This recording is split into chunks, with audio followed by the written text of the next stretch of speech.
Modern science attempts to explain the natural world in terms of natural processes, natural mechanisms which underlie these natural phenomena.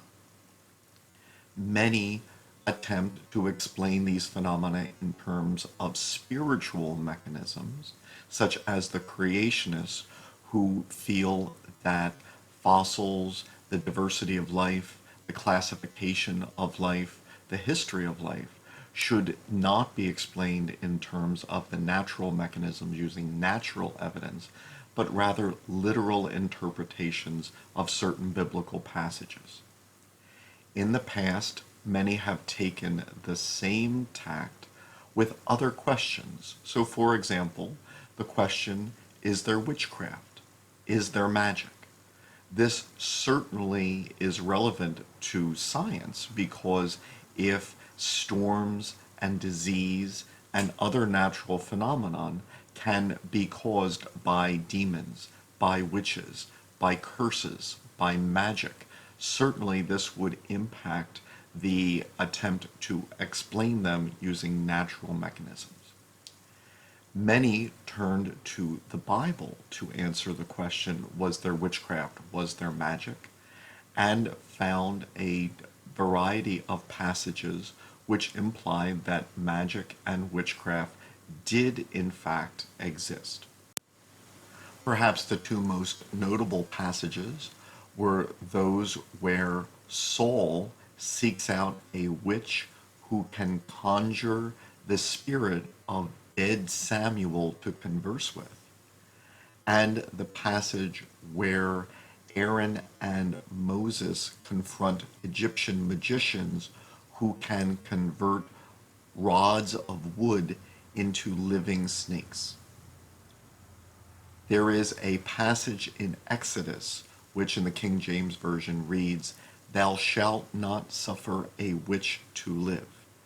And so those who were then convinced that witchcraft was real and wondered how should one deal with witches found this passage.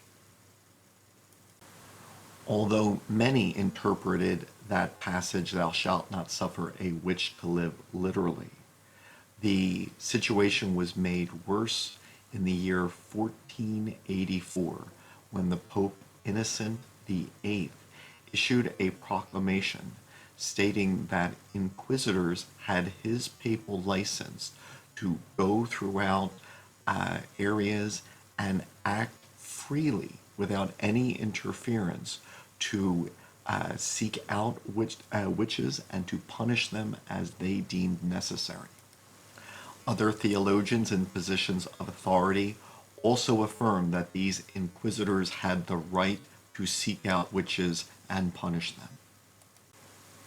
Not only did a large number of theologians in Catholic circles affirm that witchcraft existed and that it should be punished, the same was true during the Protestant Reformation, with statements such as, "The giving up of witchcraft is in effect giving up on the Bible," and "I would have no compassion for a witch, I would burn them all." Many of the spheres of witch influence were supposed to be in the area of reproduction. It was thought that witches mated with demons, and there was considerable debate as to whether a child could be born of this union. Many argued no.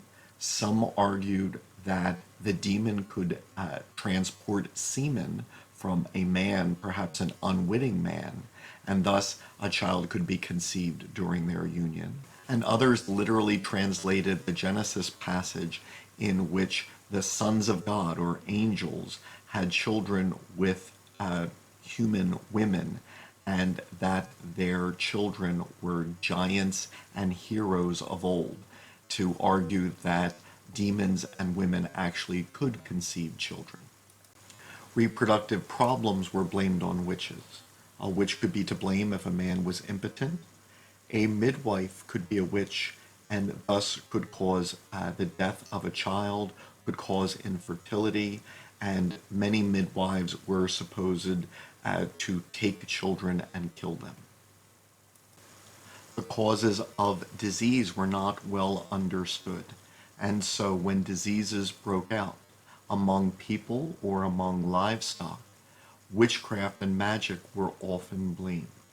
Some interpreted the biblical passages in Job where Satan causes disease literally to imply that any person who associated with demons therefore would have the power over disease. Problems with livestock, ranging from disease to a cow that was no longer producing adequate milk, could be blamed on witches. The causes of weather and storms were not understood at this time, and given that certain biblical passages attribute weather and storms to supernatural actions, to divine punishment, and to the action of demons, it was argued that witches in league with demons could thus cause storms. What is the punishment for witchcraft? Given that Exodus states the punishment is death, thou shalt not suffer a witch to live, many felt that any and all methods of torture were allowed in the punishment of witchcraft. Also, as inquisitors travel the countryside trying to investigate the causes of storms and diseases and stillbirths and the like, they could gather information by torturing individuals who then would confess to witchcraft and perhaps even then provide names of neighbors or other people in the town with whom they also consorted or they knew consorted with demons as well.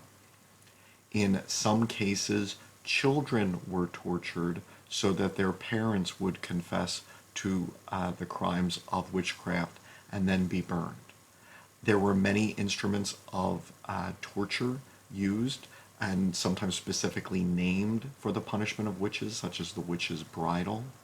Some were tied to ideas of association with demons, so that a woman who was thrown in water and would float had a, quote, satanic lightness and then should be burned. Obviously, women who sank would drown. And so there were a wide variety of horrible methods of torture employed on individuals suspected of witchcraft, and then many were murdered by being burned alive, hung, drowned, and as a result of their torture. The belief in witchcraft and the punishment of witchcraft with torture and even death reached America. And ironically, it was practiced by many of those who had fled religious persecution in Europe, who then persecuted and murdered in the name of their religion in America. Alma White, who was a prominent creationist and defender of the Ku Klux Klan, felt that it might be necessary to wage as vigorous a warfare against evil today as it was in the time when witches were killed. In the past, there were those who did not seek out natural explanations for storms, for disease, for reproductive problems, and for other occurrences in nature, and instead became convinced that witchcraft, demons, and magic were real, and that it was legal and even moral to torture and murder individuals suspected of practicing witchcraft and magic. Although it is unknown how many individuals suffered persecution, torture, and death, and estimates vary widely, nevertheless, it is a horribly dark stain on history.